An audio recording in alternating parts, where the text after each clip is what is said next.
Sim! Tem calma aí na área. Boa! Vamos fechar a semana calminha, né, Aninha? Exatamente, doutor Davi Sender já está por aqui. Bom dia, doutor. Seja muito bem-vindo. Doutor Davi, prazer recebê-lo mais uma vez. Bem-vindo, bom dia!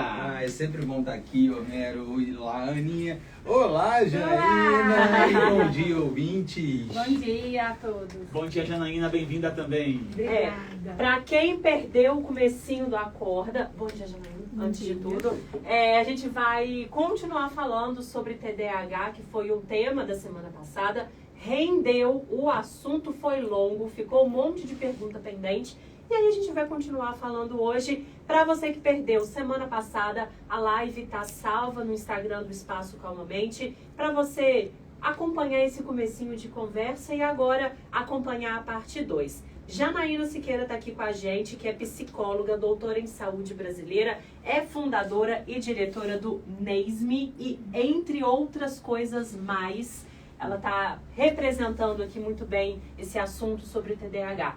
Bom dia para vocês, agora Real Oficial. Lembrando que estamos ao vivo no Instagram do Espaço Calmamente, estamos ao vivo também no Instagram do Dr. Davi Sender. Você pode mandar sua pergunta pelas lives. Nosso WhatsApp também já está liberado, 329-9918-1483. Vamos lá, gente. Vou começar com perguntas que ficaram pendentes da semana passada, tá? É comum a pessoa que tem TDAH se desligar quando a outra pessoa está falando e não lembrar de nada? O que você está falando? Isso é absolutamente comum. Isso pode acontecer com qualquer um, tá, gente?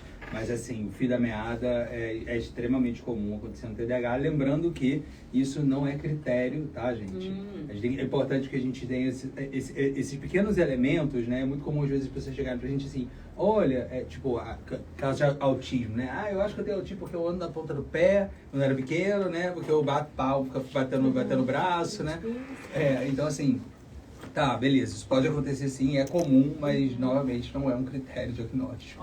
Na verdade, a pessoa está distraída com outro pensamento. Tá. Não lembrar o que aconteceu, de repente, aqui a gente pode falar, pode ser um quadro neurológico mesmo, né? Onde a gente fala. Como é que chama aquele transtorno que a pessoa para e depois volta? Ausência. Ausência, isso. Aí é diferente. Quadro epilético. Um quadro epilético. Então, nesse caso, aí está distraído com outro pensamento. Não é que ele não lembra do que aconteceu, ele está lembrando de outra coisa.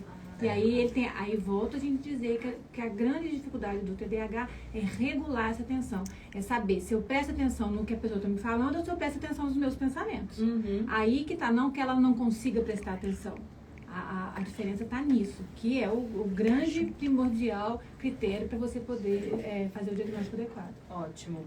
É usual ou normal ou até comum as pessoas que têm TDAH serem mais criativas do que objetivas? Bom, teve uma pesquisa que foi levada até eu vi no Congresso de Viena, que foi de fato avaliando se TDAH tem realmente maior criatividade. Em termos de sistemáticos, assim, né, assim, para a ciência tentar estabelecer isso, não houve uma comprovação, assim, não teve nada muito bem estabelecido, na verdade, muito claro nessas pesquisas, né? Mas, na prática clínica, é algo muito curioso, assim, né? A gente realmente, acho que essa forma aí, ela não vem à toa. Realmente, não ser objetivo é algo extremamente comum, né? É muito comum que o TDAH tenha dificuldade de chegar no ponto, né? Acaba sendo mais prolixo.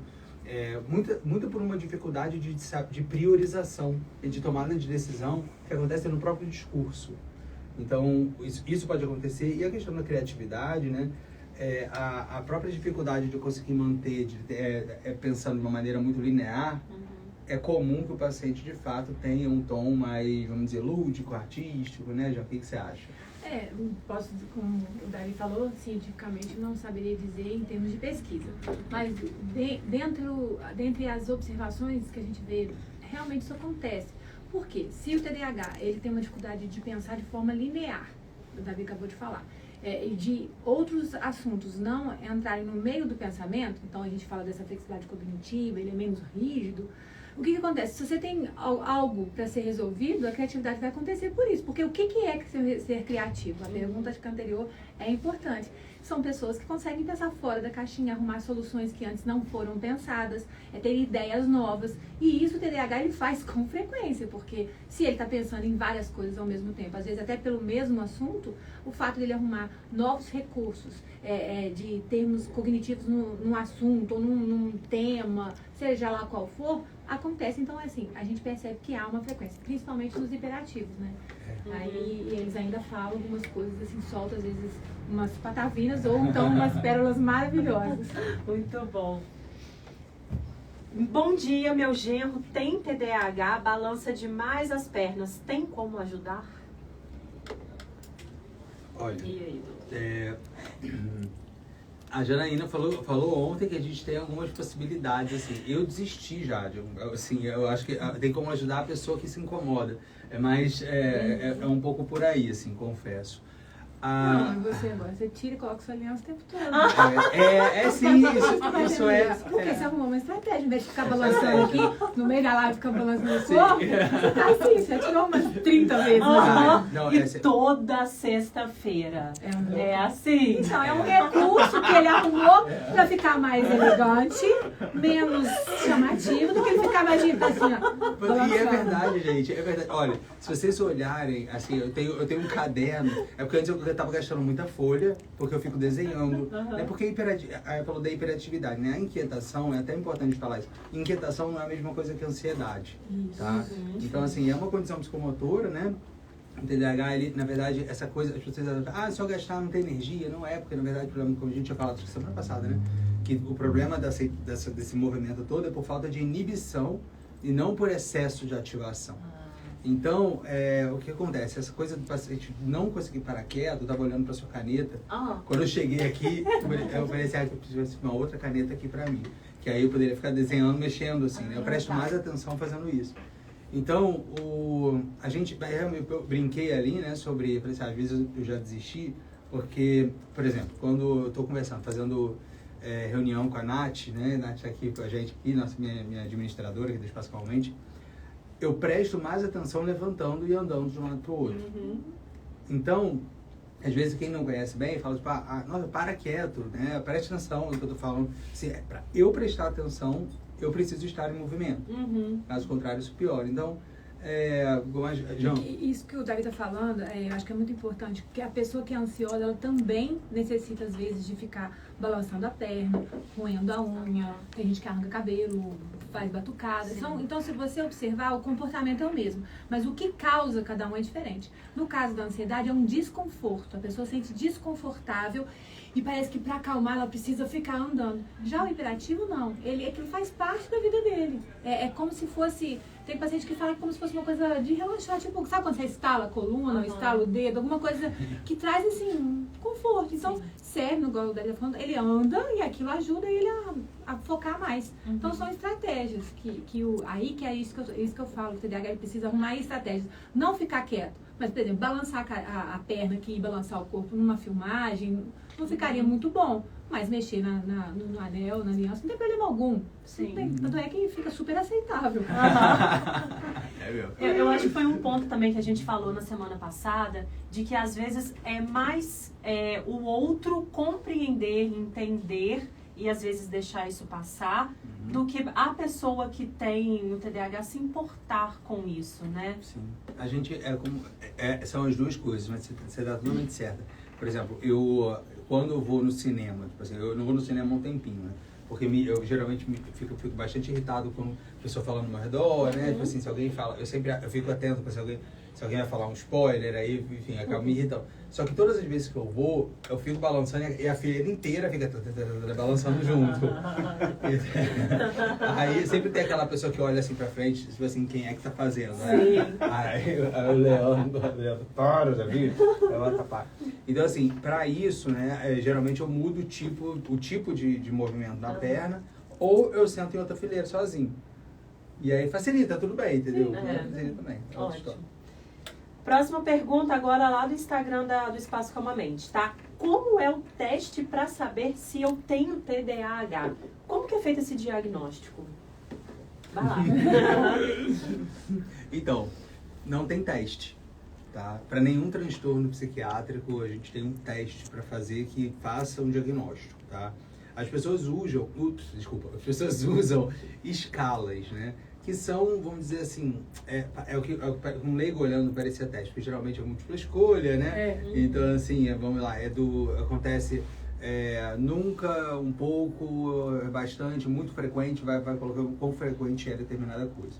Mas é importante entender que esses testes, eles, por exemplo, eles variam ao longo do tempo, né? Variam conforme a dinâmica, varia conforme a cultura. A cultura. Até isso, vamos supor, você tem um teste que foi feito nos Estados Unidos. E aí você vai aplicá-lo aqui no Brasil, você precisa fazer uma validação. Porque às vezes perguntas que aqui seriam completamente cabíveis de serem respondidas, lá nos Estados Unidos não, ou outra cultura, só dei um exemplo. Então isso também precisa ser observado.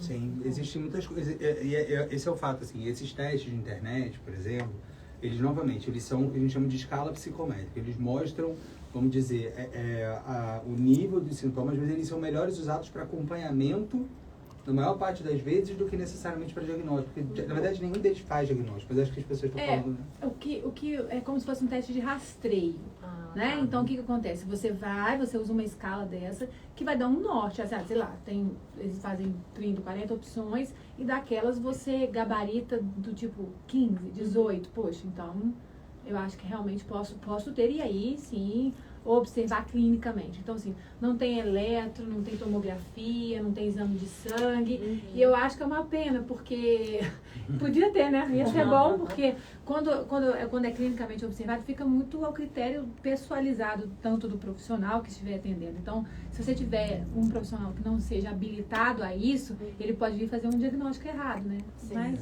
estamos susceptíveis a isso. Mas como se faz diagnóstico? Então, a pergunta né?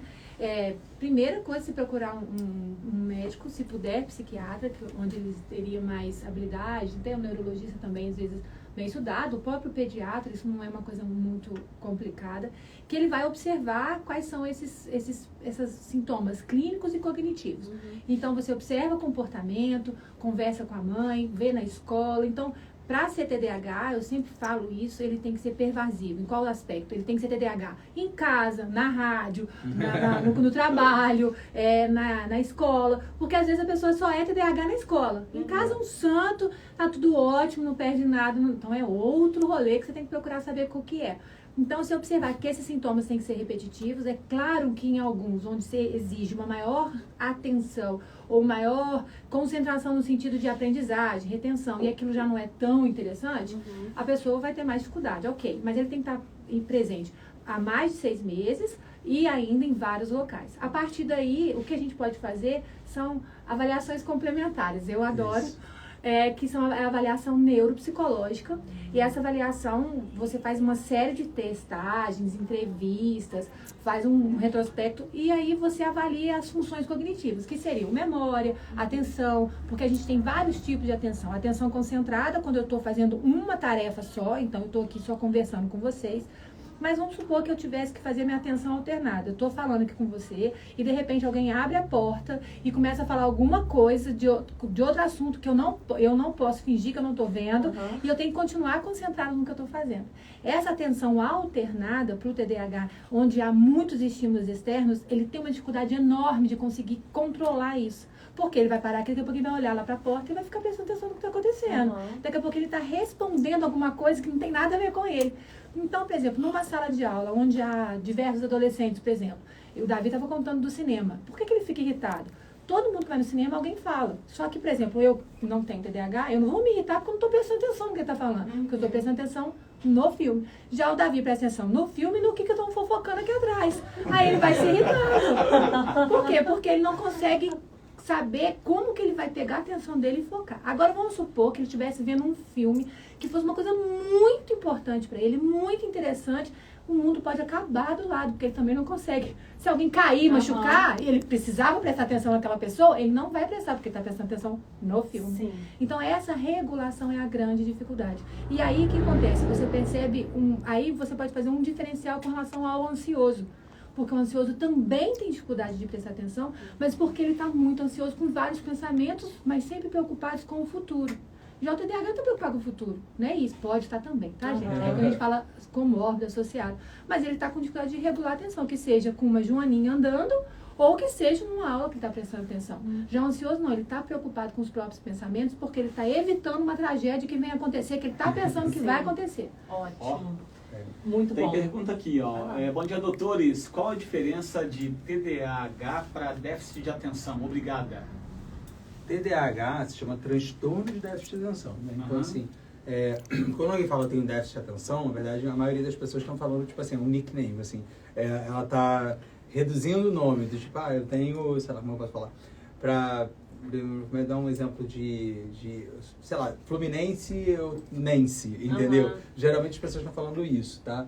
Mas na prática, né, déficit de atenção, assim, na teoria, perdão, déficit de atenção não seria um transtorno. Uhum. Mas eu vou deixar as pessoas mais confusas com isso, tá, gente? E quando alguém fala, porque déficit de atenção seria só falta de atenção, né? Tá. É o pé da letra. Uhum. Mas quando alguém fala eu tenho déficit de atenção, a pessoa só tá tirando a palavra transtorno, né? E no também leigo, né? hiperatividade, porque a pessoa pode ter só o transtorno do déficit de atenção, que aí fica focado só na alteração da atenção, ou TDAH, e o H é da hiperatividade. Então a gente pode ter as duas coisas. Então são essas três formas que é a impulsividade, a hiperatividade e desatenção. Ótimo. Boa. O adulto que descobriu muito tarde que tem TDAH deve procurar um especialista específico. Obrigada, gente. Bom dia. Muito bom.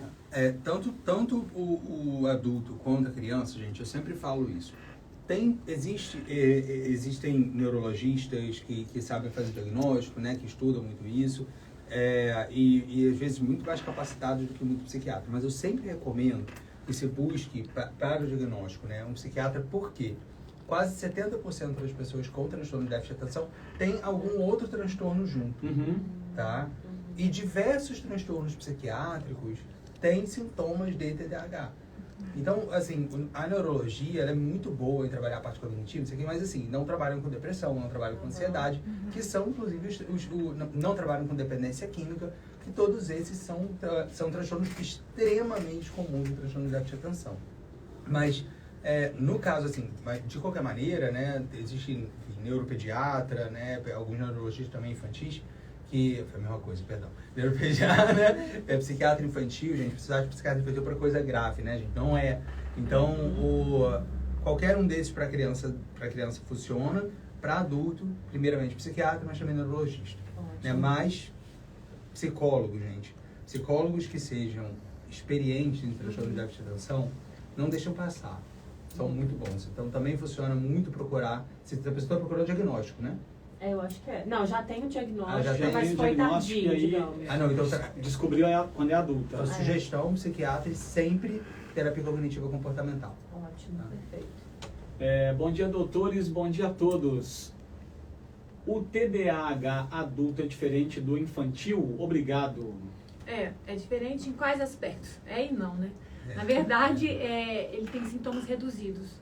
Por quê? Porque o TDAH na infância, ele pode ter vários sintomas, como a gente falou, da hiperatividade. Só que ele foi ao longo da vida, alguém, obviamente, chamou a atenção dele 1000 vezes, para que ele parasse, para que ele... E aí ele vai arrumando outras formas de se controlar. Aí, a partir daí, a quantidade de sintomas para o adulto é menor do que para a criança. E o que a gente faz? A gente pergunta para esse adulto como ele era quando criança. Aí, fecha bonito. Ótimo. Vou fazer um comentário mesmo rapidinho, que enquanto nessas semanas, né, que eu estava pesquisando sobre o tema, eu vi muitos comentários de pessoas que descobriram com 40 anos, com 50 anos. Isso é uma coisa... E muita gente falando assim, agora tudo faz sentido. Eu descobri que eu tenho TDAH e muita coisa que eu passei na infância, na adolescência, agora isso faz sentido. É normal vocês escutarem isso? Essa é a vida, na verdade, né? É exatamente assim. A gente, na nossa época, eu sempre falo assim que a gente, pelo menos na minha época, né, próximo dos 40, TDAH era muito raro fazer esse diagnóstico, né? Quem tem mais de 40 e poucos, assim, já nem falava assim, nem disso, né? Falava na verdade, de disritmia, que é um diagnóstico que nem existe mais, né? Geralmente eles suspeitavam, né? Disritmia, fazer um eletroencefalograma da pessoa, fazer um diagnóstico baseado no assim, uma coisa que não existe, né? O Homero tá rindo aqui porque ele tinha. Mas assim, a gente... Tá falando sobre como que era feito o diagnóstico há 40 anos. A pessoa... porque que a pessoa... É verdade. Porque que a pessoa, ela faz tudo sentido. Então, assim, a gente vai sempre sendo medido pelas réguas que nos estão dispostas. Assim. Uhum. Então, quando a gente é mais novo, principalmente, novamente, dentro de uma condição geracional, as aulas são as mesmas, o tipo de trabalho é o mesmo, né? Todo mundo deveria, seguir as mesmas regras. Uhum. Então, só que a pessoa com transtorno de déficit de atenção, ela vai tendo que se esforçar de uma maneira... Como ela tem... A maioria das pessoas com transtorno de déficit de atenção tem mais ou menos as mesmas dificuldades... eles vão tendo que criar medidas para essas coisas para conseguir dar conta. Uhum. Quando ele fica adulto e descobre que um monte de gente passava por essa mesma experiência, tudo faz sentido. Uhum. Porque, na verdade, essa tentativa de se regular da criança é um sofrimento. É um grande sofrimento. Né? E gera muito prejuízo. Então, a pessoa acha que... A gente vai criando explicações e narrativas para aquilo que a gente não consegue explicar. Uhum. É normal. Uhum. Então, porque a gente que não faz sentido pra gente. Então, por exemplo, qual é a única explicação para o fato de que eu começo a estudar, assim, estou numa aula e qualquer coisa é mais interessante para mim do que aquela aula? Ou e me refiro a uma aula que, em tese, eu goste. Uhum. Tipo, porque, mas eu nunca consegui prestar atenção em matemática. Beleza, mas todo mundo tem uma matéria que não suporta. Sim. Mas assim, nossa, eu amo história, mas na aula aquilo vai ficando insuportável para mim, mesmo que o professor seja bom. Uhum. Não consigo ficar quieto, tenho que atrapalhar outra pessoa, sabe? Preciso dividir a atenção com alguém. O fato é que, o que isso pode significar sobre mim? Que eu sou preguiçoso, que eu sou indisciplinado, que eu sou irresponsável. Então, o paciente com transtorno de déficit de atenção, ele vai criando crenças, ele vai tendo... vai criando histórias sobre si. Quando ele chega na vida adulta e descobre que aquilo que aconteceu, na verdade, ele e todo mundo com TDAH praticamente, tinham os mesmos pensamentos sobre isso, porque era a única explicação. Uhum. Né? E a dificuldade era aquela, todo mundo passava, e fala, agora sim tudo faz sentido. Fez sentido? Sim. Chegou um depoimento aqui, ó. Bom dia, doutores, bom dia a todos. Minha esposa tem TDAH e foi diagnosticada com 32 anos. Buscou tratamento e faz até hoje. Tenho que contar aqui que ela era uma pessoa antes do diagnóstico e hoje em dia, com o tratamento, é outra pessoa. Realmente vale a pena buscar ajuda profissional. Tratamento não traz melhoras apenas para a pessoa, mas para todo mundo que convive em volta. Bom dia a todos. Muito lindo, é isso mesmo. Por isso que eu gosto tanto de trabalhar com TDAH.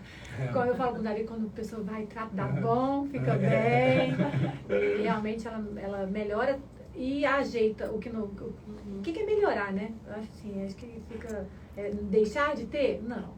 Eu acho que ter TDAH, a pessoa nasce TDAH e 72% em pesquisas, eu acho que é muito mais, continuam tendo TDAH na vida adulta.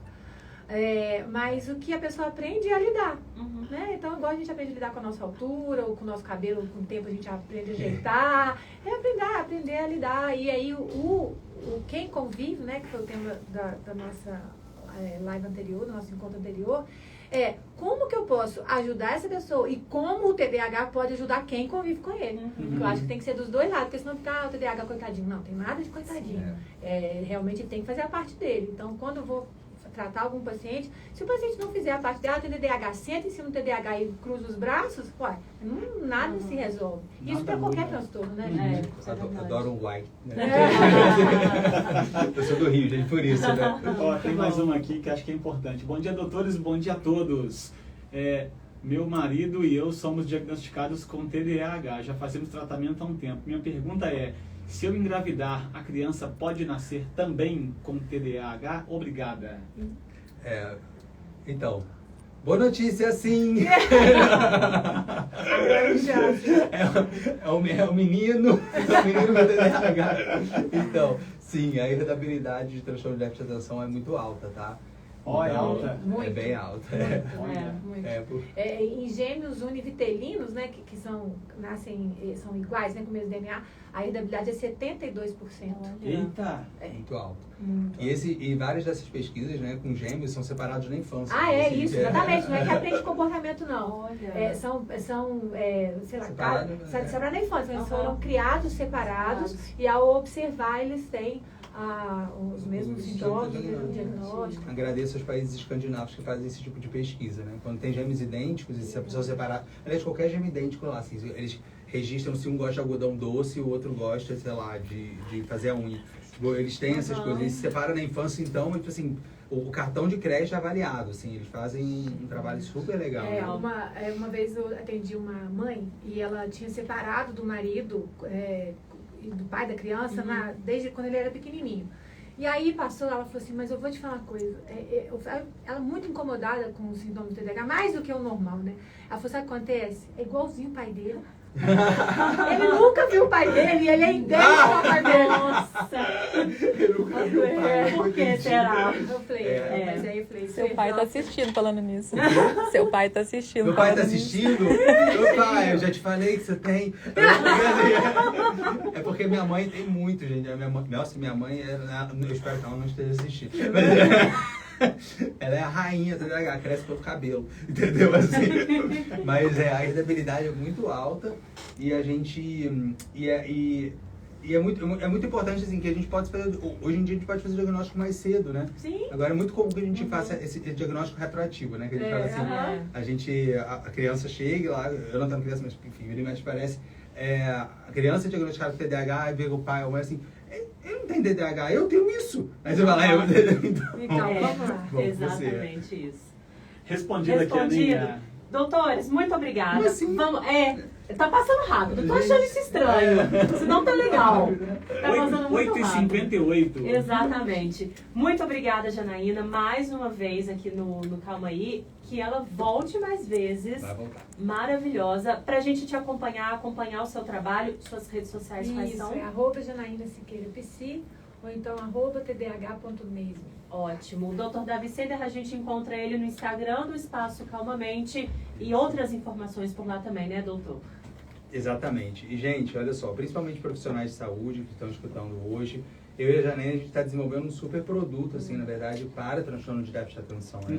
A gente sabe que o transtorno de déficit de atenção tem um déficit enorme na área da saúde mental e a gente, e isso sempre sensibilizou muito a gente, né? E à medida que o transtorno de déficit de atenção foi ganhando visibilidade, a gente foi percebendo, as pessoas estão procurando cada vez mais profissionais de saúde. E isso não tem sido necessariamente, não necessariamente isso tem tido bons resultados, porque muita gente realmente não conhece, não sabe. E a gente sempre fala assim, depois que você dá o diagnóstico é muito difícil tirar. Você fala assim para paciente, você tem transtorno de déficit de atenção. Tudo vai fazer sentido para a pessoa, às vezes porque realmente faz, às vezes porque ele vai criar outra história em cima disso. Então, e o sofrimento do transtorno de déficit de atenção é muito alto. Se você não for bem direcionado, o paciente sofre muito. Então, a gente, por perceber esse déficit dentro do meio da psicologia, médico e da medicina, né, da psiquiatria, da neurologia, etc., a gente está começando a desenvolver um produto, né, para profissionais, para a gente fazer esse treinamento, né? Sim, muito bom. E aí a gente encontra no Instagram da Janaína e também do Espaço Calmamente. Muito obrigada por mais uma sexta-feira de muito aprendizado. Gente. Muito bom, tema espetacular, né, Aninha? Maravilhoso. A gente se encontra então sexta-feira que vem, Dr. Davi. O Dr. Davi tá de férias. Vou estar de férias, gente. Vou estar de férias semana que vem, vai ser o Rafa. Vai ter um convidado especial também, vai ser surpresa. Vou para Berlim para as Olimpíadas. Eita! Isso, mando fotos de lá, gente. Boa viagem, tá, doutor? Muito obrigada mais uma vez, querido. Obrigada. Obrigado, Janaína. Prazer recebê-la. Aninha, vamos encerrar a promoção também junto com a Acorda Cidade? Vamos. Parabéns aqui para Ana